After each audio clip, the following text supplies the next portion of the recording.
Good morning, good afternoon, good evening, good whatever it is, wherever you are. This is Understood. My name is Bro.ke, and we're doing a little something different today. This is a broadcast, and I got my boy Gregory in here. What up, Gregory? What's up, man? See how I switched to the face? That's kind of cool.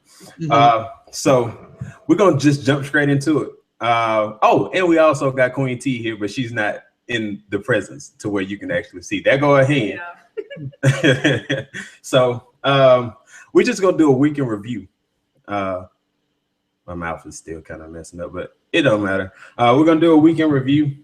First thing on the docket,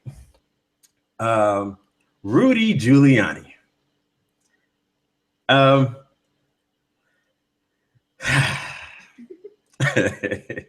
So I think I seen this story. What, Wednesday? Was it Wednesday night? Whenever it happened.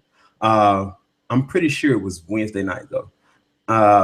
So I'm getting in my bed. Well, I'm getting ready to get in my bed and lay down. I do my one last round on social media, and I see this post from ABC. I think it was like 6 hours prior to my actual seeing it. Rudy Giuliani saying that prior to the Obama administration, there has been no successful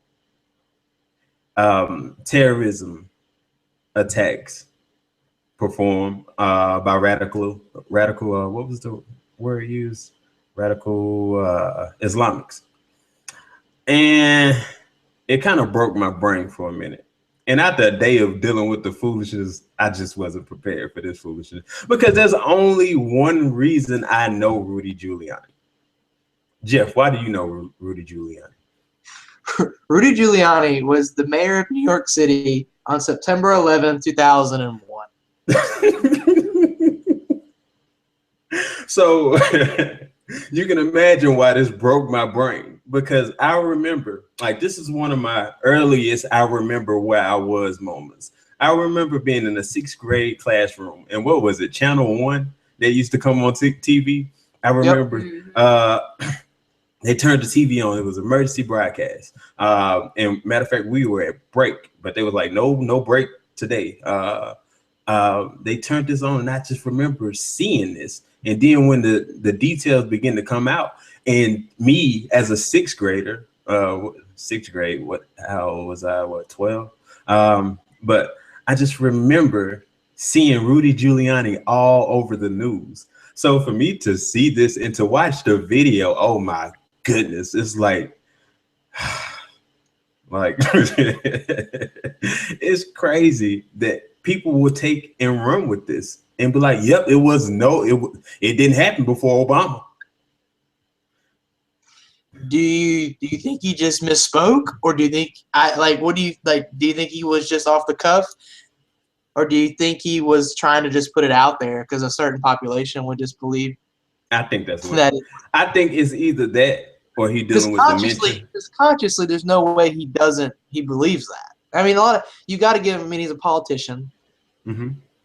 He's going to be full of hot air, but this was kind of an attack on people's just general intelligence. I mean, somebody no matter where you fall on the political spectrum, I think a lot of people remember especially of a certain age, would remember exactly where they are if you were alive. And now I remember it was Tuesday. And it was Tuesday, and I was in the back of my 8th grade social studies class. I'll never forget it. My assistant principal walked in the door, whispered something to my social studies teacher, and then we had no idea what was going on. And then 2 hours later, we were home, and we had to watch it ourselves. Everything happened. Yeah. So I mean, and I was only 14 at the time. Yeah. It's just crazy. Like you said, it was just I feel like he either is dealing with dementia or he literally just can't find intelligence. Like, just gonna try to slip this out. Some people gonna call bull. That's what it is. I mean, there's no way that this guy really believes that. He doesn't. I mean, it's factually wrong. It's not right. But I know that doesn't stop a lot of people. But I mean, he was there. So I think it's just sad because what this tells us is that that's what they think of their constituents. That's what they think of the people that they're trying to get on their side, which is really unfair. Because I mean, like I said, you can be a Republican and all that, and conservative views have a place in our society, but of your movement or think that little of you. I mean, what is there to do? I mean, give me a break. I mean, that's shameful. Well, speaking of shame, let's roll right on into Ryan Lochte. My boy. So many people, the American public, may not know who this is. Let me put on my Lochte glasses because I don't have any. For the most part, Ryan Lochte would probably be one of the most decorated swimmers of all time, if not for Michael Phelps. That sucks. That dude's got 12. I think it's 12 gold medals. That sucks. Yeah. Because it's like anywhere else, that would be so awesome. Nobody talks about it unless he pisses all over a bathroom wall. So this is Ryan Lochte in a nutshell. The guy who comes second to Michael Phelps. So it's kind of like whoever came second to Jordan. I mean, he's still great. No, this is not even that, because whoever came second to Jordan, that's a household name. There's a lot of people who don't know who Ryan Lochte is. And third and fourth. Yeah. But I mean, the other one dude everybody loves, and then the other one dresses like a woman and goes to North Korea. I don't know what happened to Tony Kukoc. Yeah. Ryan Lochte. This is on one hand, this is a funny story.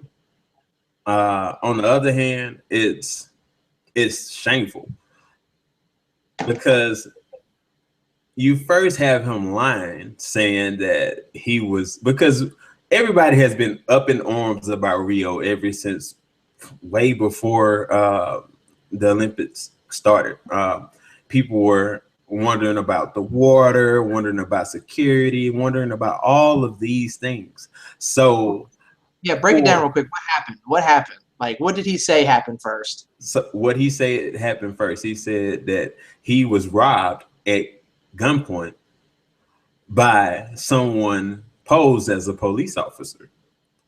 So that right there in a nutshell is dumb. Like, what happened really is that he told his mom. So it's kind of like, you cannot tell your mom you can't tell her a lie like that in today's time and think with social media that this is not going to go somewhere. Like, it's idiotic. And then for him to get out of Dodge and leave the other three swimmers there. I know. Oh my gosh. Like, that is so crazy. So it's just like, mom gets on there saying my son was robbed at gunpoint by someone posing as a police officer.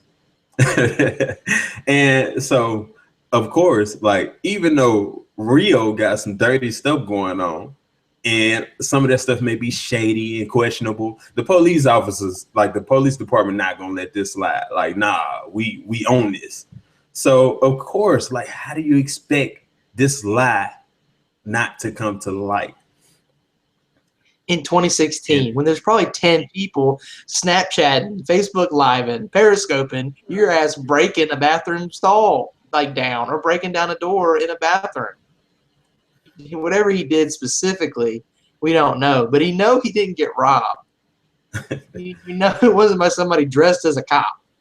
And then for him to come back to the Olympic Village, all of them coming back with all of their credentials, watches.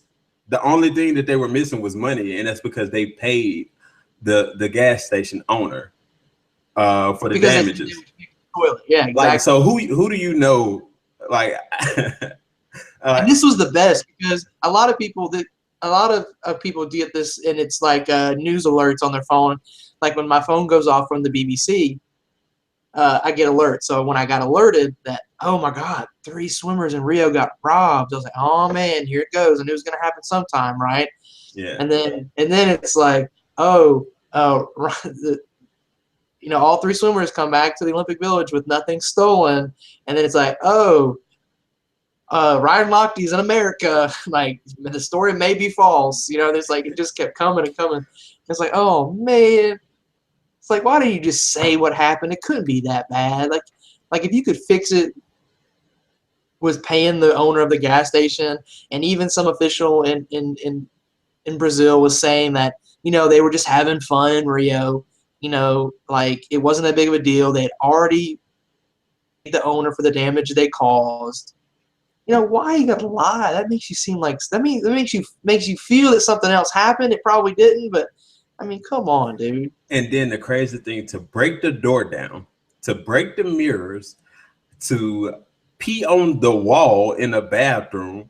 And here's the thing, like, people say boys will be boys and that this is just another drunk story. I've never been drunk to have drunk stories, but I can only imagine that being me. Would I be allowed to live, to be, not saying live, but who knows in the day and time that we live in, would I be able to get away with that same narrative? Oh, that's just a drunk story. He was drunk. Boys will be boys. No, that's a 32-year-old grown man. And they just took a 20-year-old and Gabby Douglas through it for her minor transgressions that don't come nowhere in comparison to this. Or her hairdo. Yeah, like, it's just ridiculous. So I don't know. Like, I mean, I mean, if you, I mean, I don't mind giving him a pass. It's just like, because I mean, I went to a SEC school and lived in a dormitory in the year that South Park debuted their Urinal Deuce episode. You may not be familiar with that, but that was awful. That was awful. Like, I can imagine things like that happening, and it happens all the time. But you just got to own up to it, dude. You don't even have to say exactly what happened. You can just say, man, we messed up a little and apologize. A lot. Like, and be done. Yeah. Like, that's all. I mean, whatever. You got to represent your country a little bit better than that. But, I mean, we get a pass. I mean, he's getting a pass all over. I mean, he's getting a pass because he's an American. He could pay for what he did. I mean, imagine if some other person in Rio did that to that guy's gas station. I mean, he might not have gotten off with such a, so lucky. Yeah, and it was a guy in Britain, well, from Britain, who actually got robbed. There's a guy from Australia who actually got robbed. I mean, like, yeah, just over. You're right. We should be talking about those folks. Yeah, and then it's just like the rest of the world already hates America. Just go, Ryan Lochte, just go ahead and give them another reason to hate us. I know, whatever. But so Kimon, what's going on with your your NBA boycott? How's that going for you? I was actually answering some questions about that just a few minutes ago. Just to kind of, because people keep asking me about this. I am not a casual NBA fan. I watch all 82 Pelicans games. I go to a few of them and then I watch the rest of them on TV. I buy 2K every year. I watch a bunch of regular season games. Like, most people just watch it during the playoffs. Like, I love basketball. I've always loved basketball. I don't really too much like football. I mean, I do. I most definitely love for it to end the sports drought, the summer drought. Not only that, I participate in fantasy football, but basketball is where it's at for me. So it's something that's going to pain me. But for a league being 74% black, and not really seeing them as an organization take stances for the black community, I don't like it. It would be cool if they just shut up about everybody. But in the last year, we've seen them take several stances with the LGBTQ community, which I don't have a problem with. But it's just like, okay, if you're going to do that, do it around the board, because you have a lot of black viewership. You have a lot of black players. So I just feel like it's a responsibility that you have as an organization to do this if you're going to do that. So um, this hurts because I'm an NBA fan. And as a child, like, New Orleans gets the All-Star game all the time. But for them to get it as an emergency, for them moving it from North Carolina because of the support for the LGBTQ community,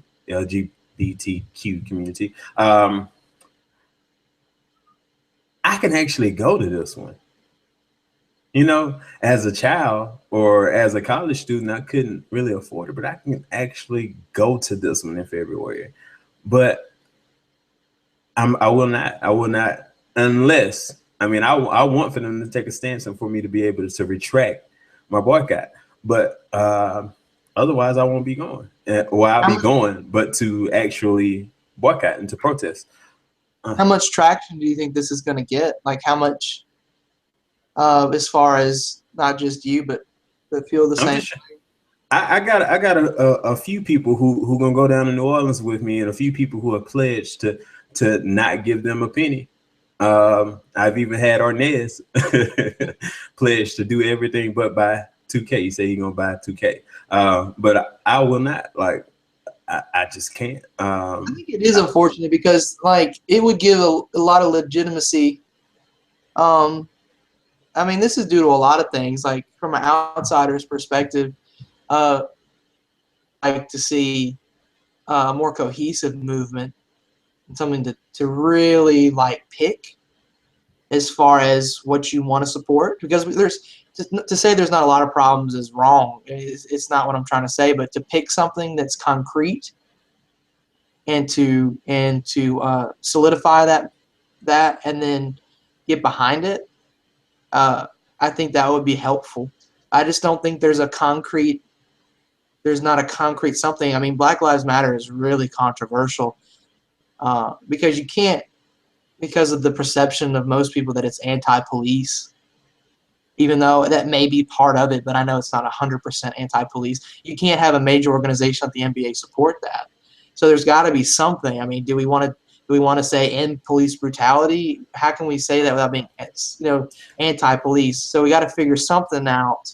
That could be stood for. You know what I mean? Like, because what are you going to say? You got to be LGBTQ. Like, they got something, and they're good. They're better branding. They're better at branding than the Black Lives Matter. They've got something concrete. They want to get married. This is apart from Black Lives Matter. Like, I like what Black Lives Matter does as an organization, but that's aimed towards like one thing. And I was supposed to go get the mission statement or whatnot. I know, but that's what I'm trying to say. Like, if you got to have something concrete to stand against. Like, okay, in North Carolina, transgender rights are actually being legally stepped upon. They're being, legally forced to do things that is not right. So you got something concrete. You know what I'm saying? That you can. Well, it's plenty of things that could be stood upon. Exactly. That's what I'm saying. But you got to pick one because that's something easy you can brand that you can be against. You know what I mean? And that's why I think it's unfortunate the NBA can't take a stance on something like that because they might want to. I'm giving the flip side of the coin. I believe this is kind of the conversations they might be having, and they can't just do 100% freedom of expression for the players because the First Amendment doesn't cover that. If you're part of an organization, they have the right to curtail their message the way they see fit. But I think I hope this would spur something with more traditional civil rights or more traditional. Honestly, to me, I really don't like. I'm not calling for them to take a stance on something specific.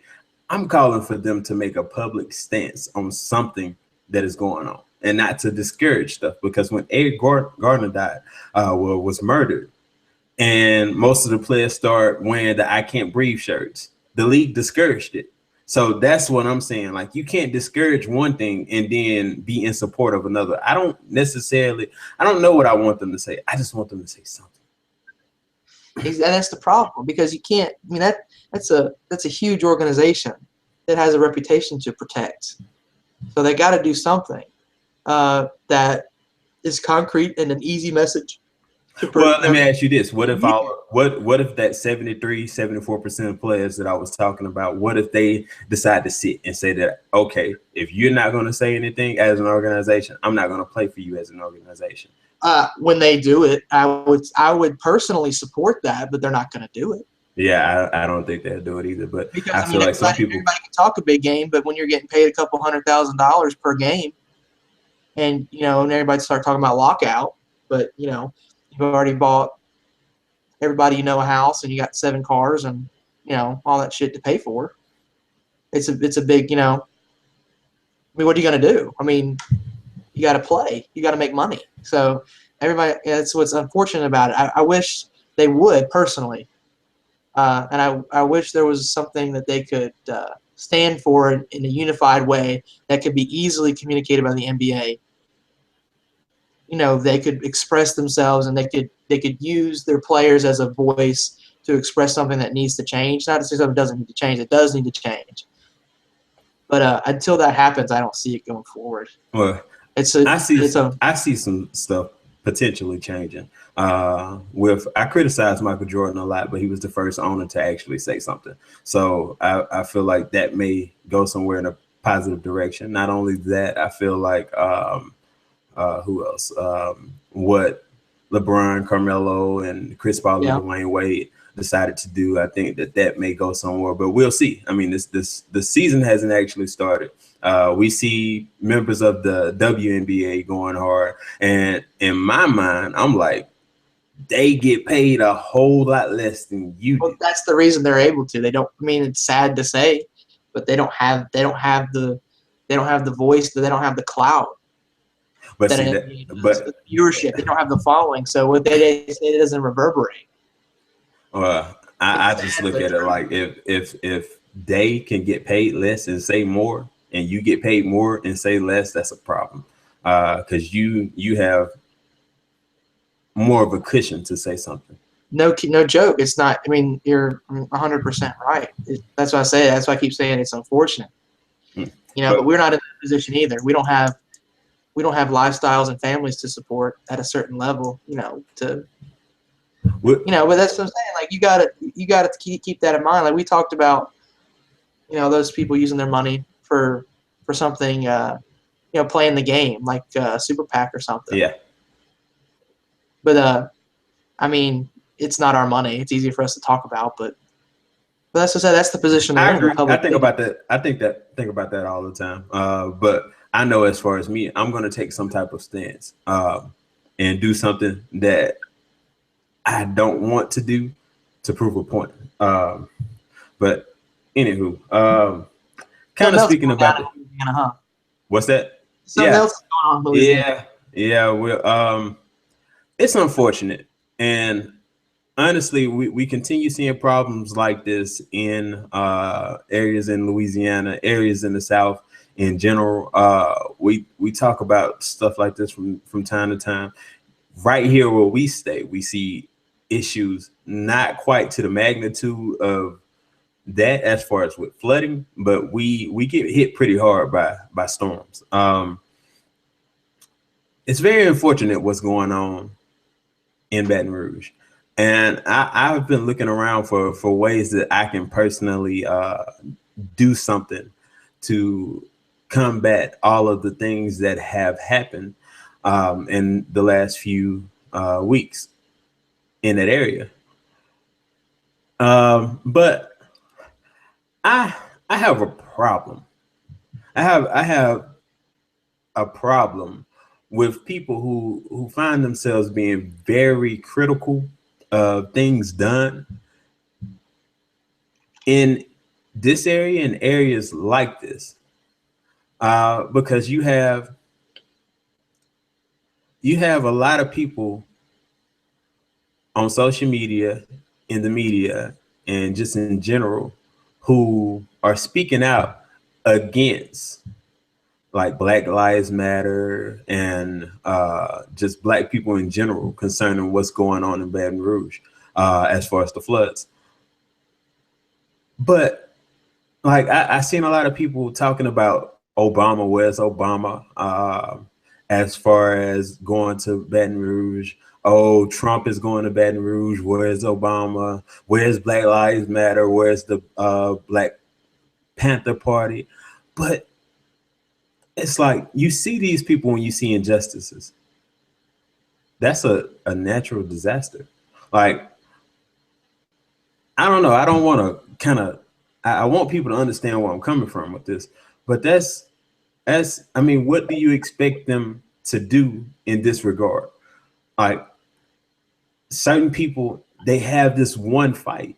And so for you to criticize them for what they're doing and criticize them for what they're not doing, what are you doing? The only thing you're doing is being critical.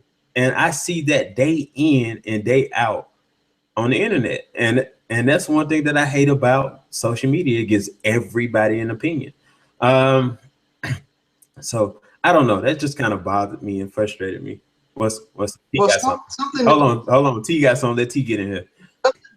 I think just to kind of help maybe with what you're trying to say, I saw um, on Facebook the other day that people were saying, well, it's an absence of Black Lives Matter and, where is Obama and this and that. There was a guy, I think, shot in Milwaukee or something like that, and they were rioting there. So they were like, how is it that they can send like basically military force into the riots in Milwaukee, but can't send help to Baton Rouge? And there's actually, what I'm saying, more people physically being affected there than what the riot is going on. So it's like I don't know. I'm just saying that I see where you're going with it. Like, as far as, I don't think that you're trying to take away from it being a natural, disaster or anything like that, but it's a disconnect somewhere. And then another thing that I see is like, for so many people to, oh, why is it that you don't like the police in this area, but when you need help and you're flooded and you're on the top of your roof, then you're calling for the police. And it's like, huh? They're supposed to. Exactly. It's like people don't recognize that when people speak out against the police, it's not like they're speaking out against individuals. They're speaking out against injustices and the machine, because way too often we have come in on the short end of the machine. If something happens to me, I know great police officers. Like, I'm gonna call the police. Like, that's what I pay taxes for. I mean, we want, like, when I get pulled over by the police, I don't think, oh man, I'm about to get a ticket. Like like I have a lot of stuff going on in my head. And 9 times out of 10, this can probably be the best, like one of the best experiences that I ever had. Cool dude. But it's just the fact that people cannot ignore the fact that there are injustices that go on in this country concerning police officers. So it's not the fact that I don't want to call them when I'm in need. It's like, I want to feel the same type of I want to feel the same type of protection, the same type of feeling that most people feel when they think about the police. Like, this is someone who is here for my well-being, or for the well-being of the land, not to mistreat and harm me. And that's not everybody. That speaks to certain individuals. We're not coming against the whole thing as a whole, but it's just like there are some things that cannot be ignored. Black lives matter, blue lives matter, all of these lives matter, but it's kind of like, with one thing, you see the same thing happening over and over again, and it's like, that's what we're combating. So I just look at it like, people say some of the most ignorant things in criticism, and I just feel like, let's take a step back and think about this. Like, think about what we're asking. Try to put yourself in someone else's shoes. Like, I was thinking about the OJ trial this morning, and I was trying to kind of wrap my head around it, because after looking into it and watching the ESPN Made in America special, I'm like, how could you let such a person off like him, you let him off. And it's like so many people were just frustrated because it's like we seen so time and time again the system fail us. So then And I think we're that's a good point for you to go too crazy about OJ, because I got some stuff to say about that too. But to recognize that, and this is not just a black problem. We have a class problem in this country where particular places in this country that aren't wealthy, or I mean, even look at New Orleans, like the way the reconstruction of New Orleans went, and the response to the New Orleans and the South Mississippi and then that area, it seemed a little lackluster compared to other disasters. I mean, Hurricane Sandy in the Northeast was in the news every day for flooding that was bad. But I mean, as far as an expense and property damage, I'm sure it was similar. But I mean, a whole city was underwater for weeks. yeah. And this is another thing that we have to as a country ourselves, is that we gotta stop this certain places and people that don't look like us or aren't in the same class as us. Like we do that a lot, and the lackluster media coverage and the lackluster response by major organizations and news organizations to put that text whatever to the Red Cross for Baton Rouge, like that's just starting to happen. I mean, it's been going on for weeks, and people are, I mean, man, like we always do this and we never learn, because we're the wealthiest country on earth. Pay the Coast Guard to fly everybody out in their own helicopter. We could afford it. I mean, we're like 30% of the world's economy in one country. Yeah. It's absurd to think that we could not facilitate that. It's impossible. We can. And in my mind, that's one of the things that makes me mad about the criticism of Black Lives Matter. Because what do you expect them to do? You want them to come with helicopters? You want them to come with boats? They don't have the money for that. They go places and stand. Like, what do you expect? Exactly. That's what I'm saying. It's not like we were talking about the NBA. It's not your traditional structured, NAACP Nation of it. It's not that old Black Panthers. We all know what happened to them, unfortunately. But that structured organization that's not there to help. So that's what government is for. I mean, that's to say it's not the government's problem to ensure the safety of people during the national disaster. I don't care what spectrum you fall on. I think that's something that everybody can agree that is a fundamental function of your government, and the fact that it responds differently places, and that we would squabble over and nitpick of details of that. I think on the whole, we in the South, we understand that, and we see it all the time. Sometimes when something bad happens, when we have to rely on these agencies, whether they be state agencies or federal agencies, if they're state agencies, they don't have the money. It's ridiculous. And then if the federal agency is we should be able to count on these functions. It's just repugnant to think that we can't afford it or there's no money. Yeah. I mean, give me a break. Okay. It's stupid. Let's kind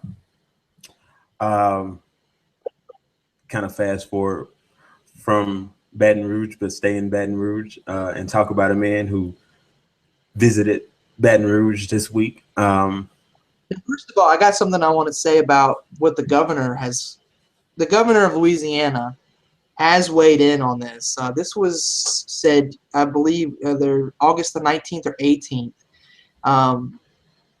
And unfortunately, our president decided to go on vacation during all this. And this has been a hard thing for a lot of presidents to do. George Bush took more vacation days than any other president ever had. So I'm just going to put that out there for any of the back at this, but the president is in Martha's Vineyard. The Democratic governor of Louisiana, John Bel Edwards, has said that it wouldn't be feasible for him to make a visit. Not feasible, but it wouldn't be prudent for him to make a visit. Oh, he's going though. Yeah. Yeah. For all the resources that this must have been yesterday, it would take to be able to get him down there, protect him while he's down there, and facilitate a presidential visit. He didn't even want the governor didn't even want Trump to go. Yeah, exactly, because it costs resources for these public figures to be there, because there's an obligation of the state to protect these people, because they're public figures and they deserve to be protected, and it takes resources, and right now there's not a lot, so that's he said that he said you shouldn't let me give you a quote from him. Let me see here. I would just as soon have these people engaged in the response rather than to secure the president, John Bel Edwards. So I'd ask him to wait, if he would, another couple of weeks. Now, he's a Democrat, so he's helping out a little bit with his messaging there for the president. But I think the core of the true, mostly true, and to but I don't know. I think that's something the media should do. That's why we have a free press and a media. They should use their influence to, cover the issue, make the public aware of the issue, and make the public aware of what may be needed so that we could speak out. Our official represents us in government to maybe help out. So to say that him flying over in a helicopter is going to make everything all better is ridiculous. To say that Donald Trump walking around in some Wellingtons handing out, MREs is helping out is ridiculous. Oh, you know what he was handing out, right? No, what was he handing out? He down there handing out Play-Doh. I don't know if he's handing out MREs either. I I just said that. Well, I don't know. I just seen a picture of him with some Play-Doh, and I was like, what? I'd hope somebody would make one of those naked statues of him out of that Play-Doh. I seen that, and that was quite disturbing. I don't want to see another one of those. But this guy here. Whether you like Trump or not, it's something to be said. It's something that we have to get away from as a country too. Like I said, it's unfortunate that he's on vacation. Every politician, can you imagine not being able to go on vacation and he's not on vacation? With the earpiece is whispering to him updates on this, something. You can't disengage yourself. President of the United States. His BlackBerry is in his pocket 24 hours a day, 7 days a week. Yeah. Vacation, that's erroneous. And that goes for all presidents, no matter you like them or not. It goes for all people. And I don't understand why people don't give people the opportunity to live. I know the amount of stress that I acquire on a daily basis to the fact where I need a vacation. Need to be able to turn both of my phones off, business phone, personal phone, turn them both off and just chill, get away from life. So I can only imagine being the president. Come on, man. This man probably hasn't taken a dump by himself for 8 years. Give me a break. And the same goes for every single one. So to say that somebody can't take the bad stuff is happening, but yes, we have people in place to take care of things when he is indisposed. Like what happens when he goes to sleep? Yeah. People are available. That's what there's the White House full of people doing stuff all day, every day. Yeah. That's so stupid. And people are so dumb. Like, it's over it. Let him just cut down some trees in Texas. It don't matter. Like, see, he's working when he ain't working. He's there. He's engaged with whatever he needs to be engaged with to get his mind off of something. But in the end, like I said, his smartphone, his email is in his pocket. Yeah. So he's on the clock, no matter what. So it's leave the man alone. Donald Trump thinking he's gonna fix some stuff down there. Like that man. Like at this point, I really truly believe, and I've been thinking this for the longest. Like I really don't think that Donald Trump really wanted to win the race. He doesn't. That's what I think is so funny, because like he's got this narrative, right, to where he's put himself as the outsider, which is great because you got to think, what happens if he loses? He'd be like, well, they got me. You know, they get me out. It's like, no, dude. Like, you can't insult a fourth of the country and expect to win a national election. But see, this last thing just took the cake. But I didn't even get offended by it though. I just laughed. Like it was so funny to me for him to say for him to list out all of the well, not all of them, but a good bit of the problems that goes on in the black community. And so, what did he say? What was the exact thing? With it's like what you don't have nothing to lose. Well, the sad thing is, you know, I'm gonna say, like, a lot of people think that way. A lot of people think that way. You might hear it all the time. Like, a lot of people think, okay, there's trouble in the black community, and it hurts to hear these things. But for some reason, poor white people don't think those problems affect them either, which is a real problem. Like that's the issue. But anyway, like, I mean, he's essentially right. I mean, he's not going to do. I mean, he's not going to fix black poverty. I mean, what's he going to do? Like, okay, so I mean, and whether or not if he means it or not, like that's one thing that most people can say that they respect about him that he says was on his mind. And honestly, I said a few weeks ago that I'm more along the lines of worried about local government and things of that nature because I can care less who get in office. The reason why was because I'm still gonna have to deal with certain things regardless of who is in office. I mean, a black man is in office right now, and some of the most heinous things that have happened in recent years to the black community has happened under his watch. So if you can't expect him to do nothing, I'm not looking to Hillary or Donald to do anything. My whole thing is that Hillary could be a bad president. Yeah, these guys are more like Trump could be the last president. Like, you're exactly right. That's where we got to look because that's where all the money's going. There's been a lot of talk about where money goes in politics, and as far as a percentage, a lot of it's going to local state representatives because these people base can go uncontested. I mean, the stuff that John Oliver has posted about this is fantastic. A lot of this money goes to these local state representatives that can change laws in your state that affect you directly that are being basically bought by people. Mm-hmm. Or they go uncontested because, I mean, there's no local media anymore. I mean, everybody's got social media.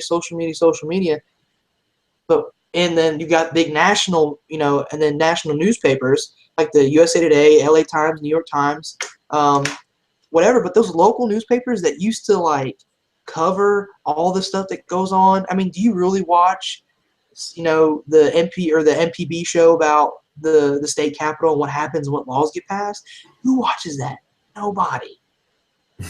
I mean, nobody. And that's what's crazy because they'd be passing laws like you can bring your gun, your AK-47 to church.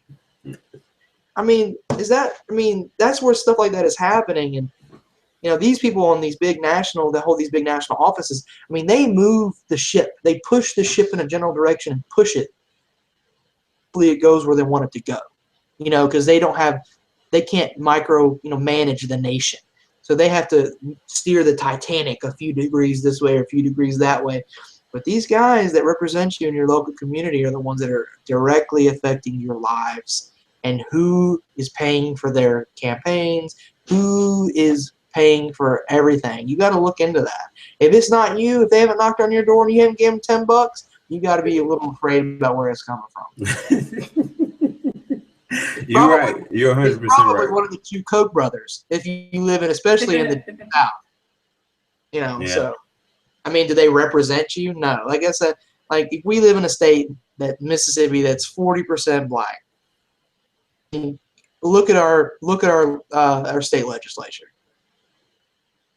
I mean, put any sort of funny white people pun you want. I mean, it is just like crispy white sheets. Like, I mean, whatever you want to say. Like, I'm just going to say Cracker Jack box, but that's not very nice.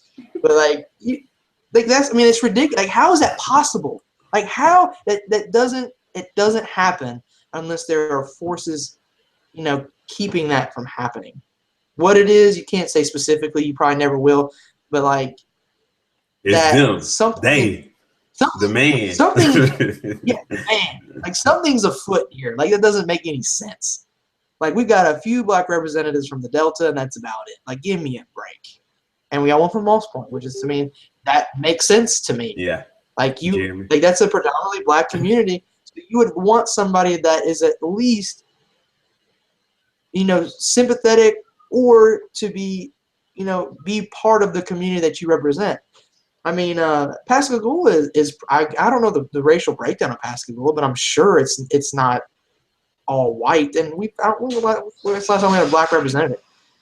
Probably never. And as far as political views, like does Bryce Wiggins really represent the majority of people in Pascagoula? Probably not. But I mean, that's what I'm saying. Like that's the craziness of what's happening here. Yeah. Well, I think in conclusion, we can say that Donald Trump continues to be Donald Trump, and a lot of other problems continue. But out of this week, we got some heartache, but we got a lot of laughs. Got a lot of laughs.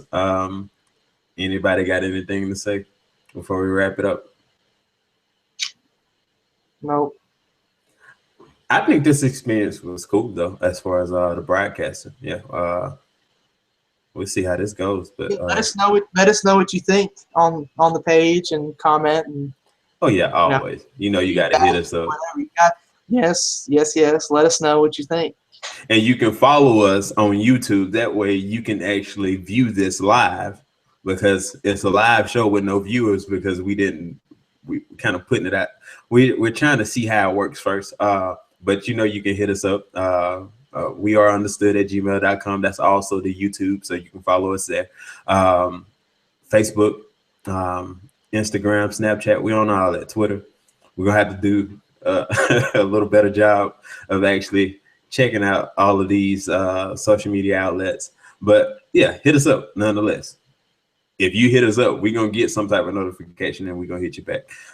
So closing out as always, tell us you can hit us up, and let's keep the conversation going. Night.